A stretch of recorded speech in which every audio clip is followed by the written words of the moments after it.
संसद में नारी शक्ति वंदन विधेयक पर चर्चा चल रही है और भारत की नारी शक्ति जमकर महिला आरक्षण विधेयक पर अपनी बात रख रही है। चाहे कांग्रेस की सोनिया गांधी हो या फिर टीएमसी सांसद महुआ मोइत्रा, काकोली घोष हो या एनसीपी की सुप्रिया सूले, डीएमके की कनिमोझी, सपा की डिंपल यादव हो या वाईएसआर कांग्रेस की सांसद गीता विश्वनाथन, हर एक दल की नारी शक्ति खुल के अपनी बात रख रही है।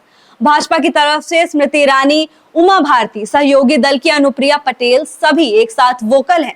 सभी नारियां खुल के अपनी बात रख रही हैं और सदन में चल रहा है नारी शक्ति का वंदन। इंतजार है उभरती हुई नारी के अभिनंदन का। पेश है ये विशेष रिपोर्ट। आपको बता दें कि सबसे पहले कानून मंत्री अर्जुन राम मेघवाल ने सदन को बिल के बारे में विस्तार से बताया, जिसके बाद सोनिया गांधी ने अपनी बात रखी। तो वहीं जब भाजपा सांसद निशिकांत दुबे के भाषण पर हंगामा मचा तो अमित शाह ने भी अधीर रंजन चौधरी से दो टूक पूछ लिया कि क्या महिलाओं की चिंता सिर्फ महिलाएं ही कर सकती हैं। माननीय अध्यक्ष जी, मैं अधीर रंजन जी को इतना पूछना चाहता हूं, क्या महिलाओं की चिंता सिर्फ महिलाएं ही करेगी, पुरुष नहीं कर सकते हैं? किस प्रकार के समाज की आप रचना चाहते हैं भाई? महिलाओं की चिंता, महिलाओं का हित, महिलाओं से आगे बढ़कर भाइयों ने सोचना चाहिए। यही इस देश की परंपरा है। महिलाओं के बारे में सोचने का अधिकार सभी को है। तो हमारे साथी सांसद निशिकांत जी खड़े हुए हैं, इसमें उनको क्या आपत्ति है? उनको खड़ा होने नहीं मिला पहले, इसलिए थोड़ा जेलस हो रहे हैं शायद। निशिकांत जी, संसद में तमाम महिलाओं ने इस बिल के बारे में अपनी राय रखी। आइए देखते हैं संसद में किसने क्या कहा। सोनिया गांधी ने बिल का समर्थन किया है। उन्होंने कहा कि इस बिल को जल्द से जल्द अमल में लाना चाहिए। सुनिए सोनिया गांधी ने इस बारे में क्या कहा। पहली दफा स्थानीय निकायों में स्त्री की भागीदारी तय करने वाला संविधान संशोधन मेरे जीवन साथी राजीव गांधी जी ही लाए थे। उन्होंने लाए थे जो राज्यसभा में 7 वोटों से गिर गया था। बाद में प्रधानमंत्री पीवी नरसिम्हा राव जी के नेतृत्व में कांग्रेस सरकार ने ही उसे पारित कराया। आज उसी का नतीजा है कि देश भर के स्थानीय निकायों के जरिए हमारे पास 15 लाख चुनी हुई महिला नेता है। राजीव गांधी जी का सपना अभी तक आधा ही पूरा हुआ है। इस बिल के पारित होने के साथ ही वह पूरा होगा। अध्यक्ष महोदय, कांग्रेस पार्टी इस बिल का समर्थन करती है। तो वहीं भाजपा की ओर से स्मृति ईरानी भी खुलकर अपनी बात रख रही हैं।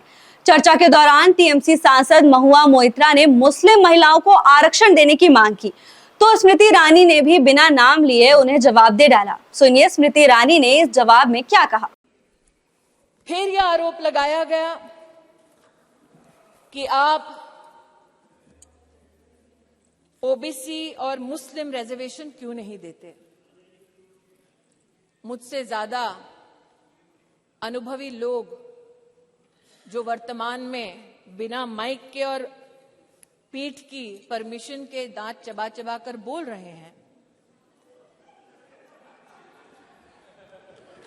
उनको शायद इस बात का आभास नहीं कि संविधान में धर्म के आधार पर आरक्षण वर्जित है।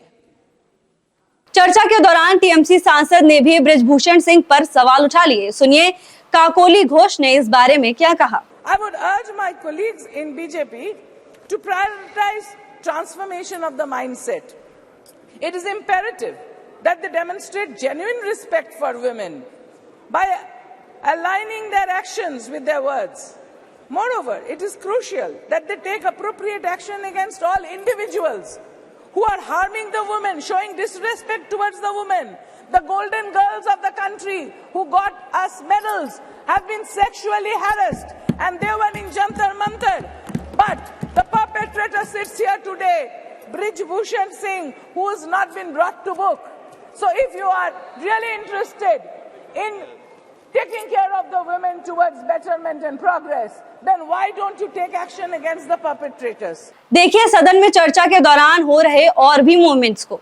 और सरकार के तमाम आर्थिक सर्वेक्षण भी बताते हैं कि हमारे राज्य की विधानसभाओं से लेकर हमारे देश की लोकसभा में, देश की संसद में महिलाओं की भागीदारी बहुत कम है और इसलिए महिला आरक्षण विधेयक समय की जरूरत है। और आज ये बड़े दुख की बात है कि छोटे छोटे देश UAE, Cuba, Rwanda, Mexico, Nicaragua, New Zealand, ये वो देश हैं जिन्होंने 50% तक महिलाओं की भागीदारी अपने डेमोक्रेसी में सुनिश्चित कर ली है। और भारत जो कहता है कि दुनिया की सबसे बड़ा लोकतंत्र है, हम अपने यहाँ 50% की अभी तक भागीदारी सुनिश्चित नहीं कर पाए हैं। तो उस दिशा में ये एक महत्वपूर्ण कदम है। और बाबा साहेब अम्बेडकर ने कहा था कि political power is the key to social progress. Sir, प्रधानमंत्री जी ने कहा था कि हमें सिद्धि की बात करी थी सर, तो साधना से ही सिद्धि की प्राप्ति होती है और असली साधना तभी होगी जब हम महिलाओं को उनका पूर्ण आरक्षण देंगे, जब हम ओबीसी महिलाओं को इसमें इंक्लूड करेंगे, जब हम SC/ST महिलाओं को इसमें इंक्लूड करेंगे और जब हम अल्पसंख्यक महिलाओं को भी इसमें इंक्लूड करेंगे, सम्मिलित करेंगे। क्योंकि प्रधानमंत्री जी खुद 3 तलाक की बात करते हैं, तो मुझे पूरा भरोसा है कि इसमें अल्पसंख्यक महिलाओं का भी मान और पक्ष रखा जाएगा। पर मेरा एक सवाल भी रहेगा सर, कांग्रेस पक्ष ने आज सोनिया गांधी जी ने समर्थन दिया, उन्होंने कहा ये सपना हमारा था, हमने ये बिल लाया था। तो मुझे उनसे भी एक प्रश्न पूछना है कि 27 सालों में अगर ये आपकी इच्छा थी, आपका सपना था, तो 27 वर्षों में आप ये पूर्ण क्यों नहीं कर सके? मोदी जी की सरकार को सिर्फ 9 वर्ष हुए, 9 वर्ष में उन्होंने महिला के लिए, अधिकारों के लिए ये बिल भी लाया, पेश भी किया। और हम महिलाओं को, ये देश की महिलाओं को इतना कॉन्फिडेंट भी है कि आज वो बिल पास भी होगा और पूरी देश की जनता और महिला जितनी है वो ये आवाज सुन रही है कि मोदी जी ने सिर्फ मतदान का इस्तेमाल महिलाओं का नहीं किया, महिलाओं को अधिकार देने का काम ये पार्लियामेंट में किया। सम्मान तुम हो, स्वाभिमान तुम हो, अभिमान तुम हो, दिल अपना कभी ना दुखाना, उस विधाता का विधान तुम हो।